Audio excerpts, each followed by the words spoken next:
The CDBG program can be used in a variety of ways to improve people's quality of life by creating suitable living environments. Some common types of projects include improving community facilities such as senior centers or neighborhood centers. The Germantown community is really a community that's so diverse. There were a lot of years prior to that people didn't feel part of the fabric of this community. They felt like they didn't have a voice, they didn't feel part of something. And when this community center came to their new home, it opened up a whole new set of ideas for people, a whole idea of hope, that it could be theirs, it belongs to this community. You see how it changes people's lives, like, because people don't think about it, but how many people go hungry, and how many people have food on their table because of this place. I'd be a fool to not want to be a part of that. CDBG eligible public services include providing employment opportunities to persons with disabilities, childcare services, or food programs. The most rewarding things that I've found so far is just being there for them, kind of being an ear to listen, because some of them, they really don't have somebody at home. Low-income communities may use CDBG to install basic infrastructure or to upgrade infrastructure in low-income neighborhoods. 3 of the many communities who identified gaps in the living environment of their low-income residents and creatively used CDBG to craft a solution are Quincy, Massachusetts, Indio, California, and Loudoun County, Virginia. The story of the Manette Community Health Center is of a grassroots movement to open a small clinic in an underserved area with CDBG funds that has grown into a sophisticated health facility over time. That's why we're here. It started here about 30 years ago.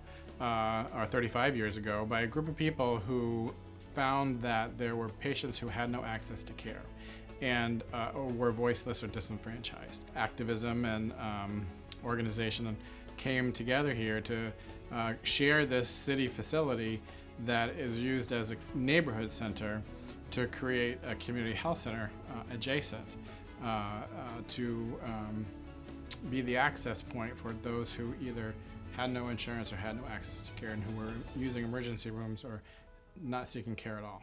If Manette was not here, there would be a huge gap in the medical care.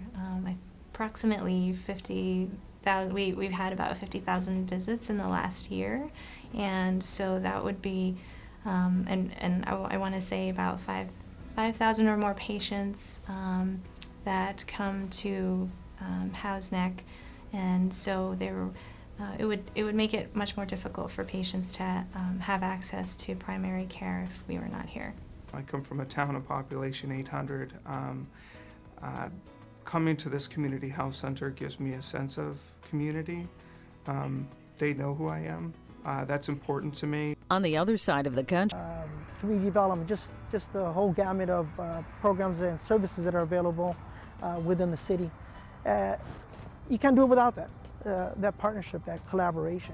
One of the things that the Department of Public Health has been able to do in our partnership with Manette is leverage some of the capital investments that are made through the Community Development Block Grant, for example, by putting our investments into programmatic activities that sort of sit on the cornerstone of the capital investments that are made through CDBG.